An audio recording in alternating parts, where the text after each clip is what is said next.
Hey everyone, I hope everyone is doing well. Okay, well, we're at a place that I really didn't want us to be, and that place is food shortages, either man-made or by nature. We all know that Mother Earth is tired. We know she's tired. She's had enough. She wanted to get break, but we still tried to go out. We still had to go to do this and that, and it was just, she was healing when everyone was inside. The tops of mountains that had been with smog and places that were just so full of smog had started to clear up. But we, just human beings, we just couldn't let her heal. We had to keep doing what we're doing. But, So now we have the food shortages. 6 years ago, I made a video, and you can scroll down and you can find this, okay? The spirits told me to tell you then to start taking care of your own food. Start to grow your own food. Even if it's a cucumber, a tomato, 4 basics. Four basics that you can survive and live off of. Maybe 5. And maybe if people around you and we were more connected like we used to be long ago, long before social media, we could trade food. That's what used to happen. I saw it happen. I saw it happen growing up. And I'm Generation X, so I'm telling you what I saw, what I experienced. And drop comments below if you saw this happen in your neighborhood. The old people would trade. But another thing the old people would do, and this is a solution that could help you, is they would sprout beans from dried beans. You can YouTube this because you all do it, or TikTok it. It's something that's been done for a very long time. People always done that. The old people did. But the younger people, they're like, I can just go to the store and it's always there, and now it's not. So now we need to learn it. We need to learn. We need to do this. Because now they're playing with our food sources. But not only that, growing your own, you can add the necessary nutrients into the soil. Because right now, a lot of the vegetables, they're not right. And we're not getting the nutrients. Our babies are not getting the nutrients. And that's making us sick. It's not allowing our immune systems to get strong because our bodies are not getting what they need. Even some of this organic stuff you have to watch because anybody can slap a label on things. We have to start going back a little bit, just a little bit. We are lacking quality. You remember you could get I remember you could get quality clothes that could last, but we all want it fast and things of this nature. And now look at where we are once again. We're here.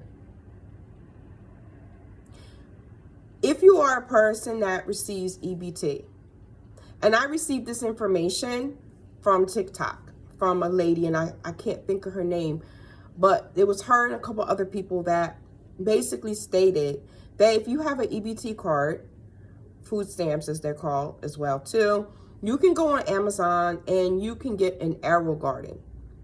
That's hydroponics. So you can grow food inside. So you're not always dependent on the stores. Another thing you can do with your neighbors is you can all, if you eat beef or pork or whatever it is, you all can get together, your families, those that you get along with, and you can get a cow, a pig, some chickens, a lamb, a sheep, okay? And you can get it butchered, okay? And you can split it up amongst you, those that are meat eaters. That's what the old people did. That's some of the things that they did, and that's how they survived. They didn't always rely on the store. We also had the meat man.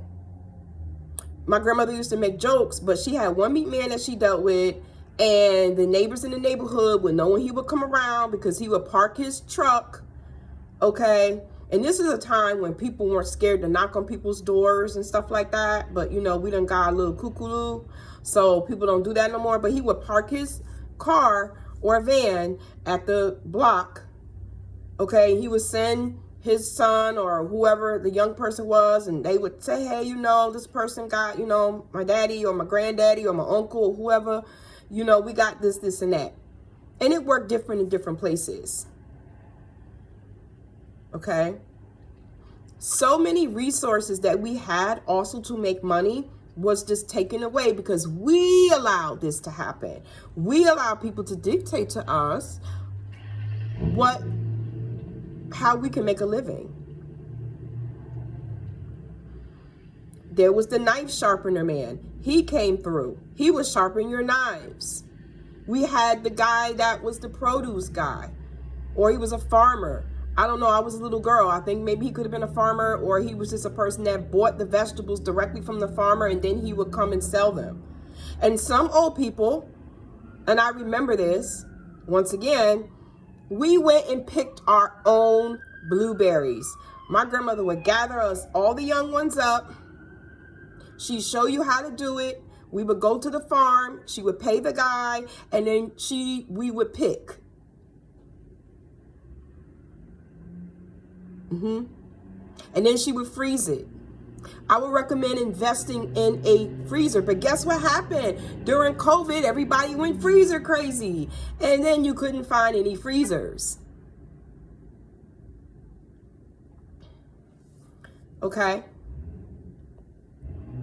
So these are things that you can do to help yourself. You know, you have to help yourself now. Oh, and if you are a business owner, if you have a job, and we all know things happen, everybody needs to have a side hustle. Yeah, the old people knew that too. My grandmother, before she got sick, she cleaned, and there's newer ways of doing things now. So these things that I'm about to say about my grandmother, you don't have to do them because there's other ways now. But my grandmother, she was a housekeeper. Not only was she a housekeeper, but on Saturdays, she would take in laundry and she would iron she would wash people's sheets, and she would wash some people's clothes, you know, some of the wealthier people. And then she would have my grandfather bring it to them. She made doll clothes. She sold pies. She always was doing something. I used to ask her, Grandma, why do you do this? And she was like, honey, I can't depend on nobody but God.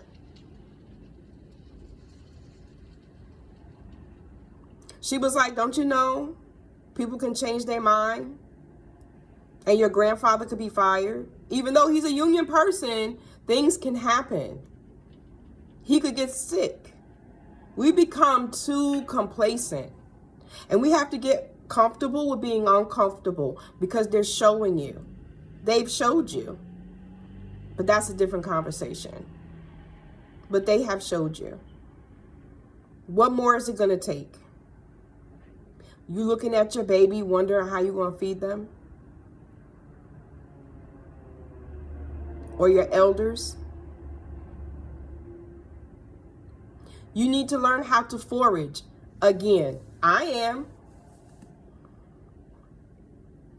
You can put in forage here on YouTube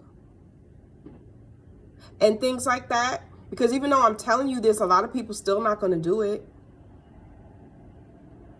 The earth has always provided. But we have become disrespectful to her. So now she's like, okay. So now we are here. No use in crying over spilled milk. Join the food co-op. Create your own food co-op. This is what you can do so you can make sure food is on your plate. When it's whatever season you can grow things, the neighbors, because we're here, I'm here in the north, okay, or the east or whatever. Neighbors would trade vegetables. Grow at least 4 nutrient-dense vegetables that's going to give you what you need and fill you up. I will grow potatoes. Potatoes. You can sprout beans. People have done it. Once again, from dry beans, onions, broccoli, spinach, garlic. Potatoes can fill you up, and they also have vitamin C. And they have things that you need. You have your broccoli, you have your garlic, you can grow ginger. Maybe you can trade with someone else who's growing something else. We have to learn how to can again, because God knows what they're putting in there. We have become a nation, the world, and slowly I see it hurting other places, of fast now, right now, right now, right now, right now. And we're getting sick right now. Because everybody is so fast in a hurry to go nowhere. But then again, you know what happened too? You know what else happened? Mothers were taken out of the homes. Nobody wanted to listen to great grandma. Were they perfect? No. But they knew how. One thing they knew, most of them knew, was how to survive. Meaning how to feed their family. Grandma canned her food. My great-grandmother made her bread. It wasn't until like my grandmother came around that sometimes she would go to the store and she would buy bread. Yeah, my grandmother. Yeah, I'm gonna say my grandmother, she started doing that. But sometimes, a lot of times she kept in practice on how to make bread, how to make biscuits and things like that. But oh my God, let me not say anything because, you know, people got greedy. And then during COVID, you could barely find baking soda or yeast. Or baking powder. Everybody became baker. Everybody became a baker and whatever else. So, got to be prepared. Because human beings really don't care about each other, a lot of them. They just care about themselves. Okay? So I'm going to keep this short. But I want you to scroll down to that video. All right? And see what I was speaking about so we can help you. And I hope you can take some information from this video. Google what you need for yourself. Okay? So you can help your family. Because that's where we are, people. Like, and just to recap, find a farmer that sells different livestock, if that's what you do. Come together as a unit. Come together as a neighborhood for the people you get along with. Okay? We have to become more resourceful, more independent. Okay? Have a good day. Talk to you again soon. Bye.